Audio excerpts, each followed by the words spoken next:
Donc ici la chambre.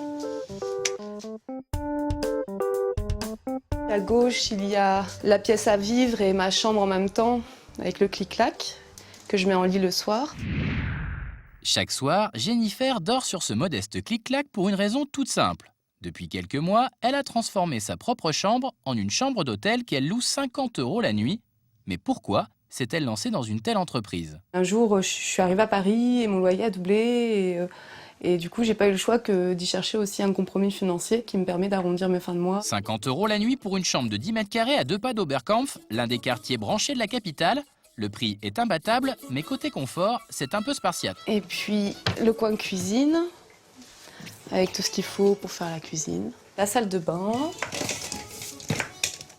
Comme dans un vrai hôtel entre deux clients, Jennifer doit donc changer les draps, faire le ménage, sans oublier la petite attention particulière qui fera de cette chambre un petit nid douillet.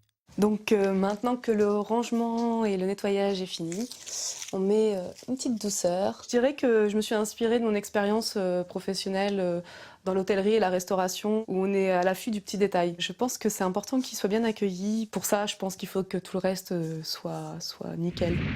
Et Jennifer n'est pas la seule à s'être lancée dans l'aventure. Désormais, tout le monde s'y met. Grâce à des sites internet spécialisés, chacun peut louer en quelques clics une ou plusieurs de ses chambres à de parfaits inconnus. Pour les clients, le principal avantage, c'est bien entendu le prix.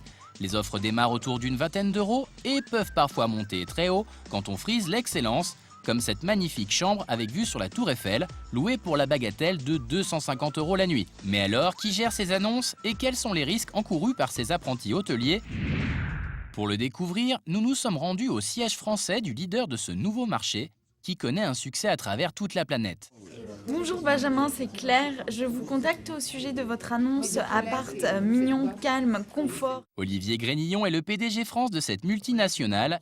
Il nous explique comment publier une annonce sur son site. C'est très simple pour publier son logement sur le site puisqu'il suffit de cliquer sur ce petit onglet et après la première étape c'est de donner des informations un petit peu basiques sur le logement et d'autres paramètres en fait, pour pouvoir gérer son annonce et être sûr que tout va bien se passer.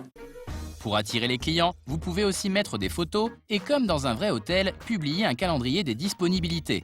Mais ce qui fera la différence entre votre chambre et celle d'un concurrent, ce sont surtout les services annexes que vous proposerez à vos clients, comme la mise à disposition d'un lave-linge ou d'une cuisine. Le site sert d'intermédiaire entre les hôtes et les voyageurs et touche quand même une belle commission au passage. Nous, on prend une commission au moment quand une transaction se fait, quand une réservation se fait, donc qui est de 3% de frais de transaction sur l'hôte et de 6 à 12% sur le voyageur. Soit 6 € de commission pour une nuit à 50 €, avec 10 millions de nuitées réservées en 4 ans dans le monde entier, dont 1 million en France. Cet engouement commence à faire grincer des dents certains hôteliers. 19 h, la cliente de Jennifer arrive enfin. Bonjour Jennifer, enchantée. Voilà, c'est ta chambre ici, juste sur ta gauche. Zilke est allemande et vient dormir chez la jeune femme pour une seule nuit. Là, tu trouveras la penderie juste derrière, que nous partageons toutes les deux. Donc tu peux installer tes affaires sur toute la partie gauche. Partager son appartement avec un ou une inconnue ne gêne pas Jennifer, mais pour se réserver quelques moments d'intimité chaque mois, il lui arrive parfois de désactiver son annonce. Et donc tu es venue à Paris pour le travail? Zilke a l'air enchantée de l'accueil de Jennifer. Elle aime beaucoup ce mode d'hébergement. Pour elle, on est beaucoup mieux qu'à l'hôtel.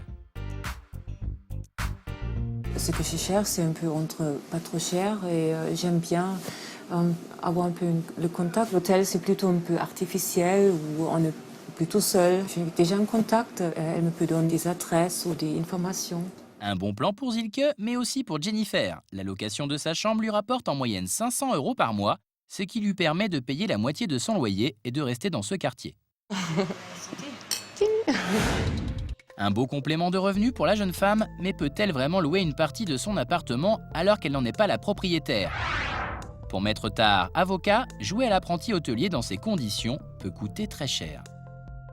Si le propriétaire découvre que son locataire a dépassé son droit de sous-louer, il peut tout à fait demander la résiliation fautive du contrat qui peut entraîner l'expulsion du locataire.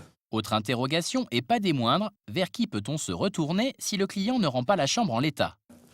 De nombreux sites internet proposent une couverture assurance de manière à sécuriser du début jusqu'à la fin la relation de confiance qui s'installe entre le propriétaire dématérialisé en ligne et le locataire.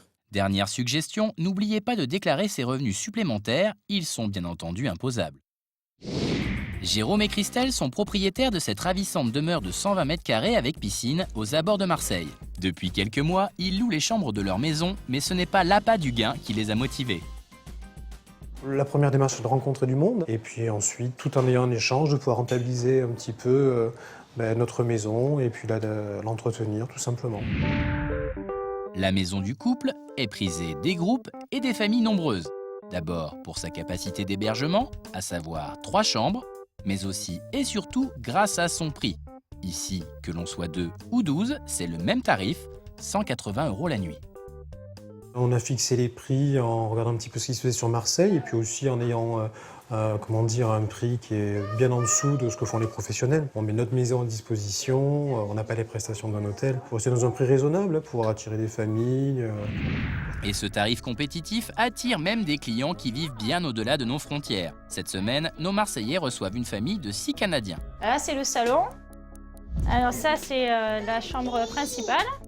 Donc là, vous avez la salle de bain. Après, on va passer à l'étage. Donc là, vous avez une première chambre. Et là, c'est la chambre pour les enfants, venez voir.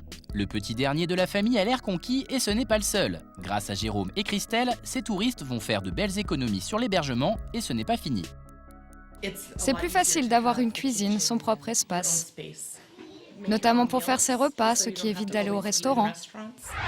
Pour une offre équivalente, cette famille canadienne aurait dû débourser dans un hôtel environ 1 200 € pour 5 nuits.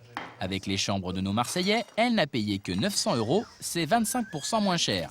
Mais n'est-ce pas difficile parfois de partager sa maison avec de parfaits inconnus? Disons que le groupe qu'on reçoit, il reste rarement toute la journée à la maison, donc non, c'est pas très gênant.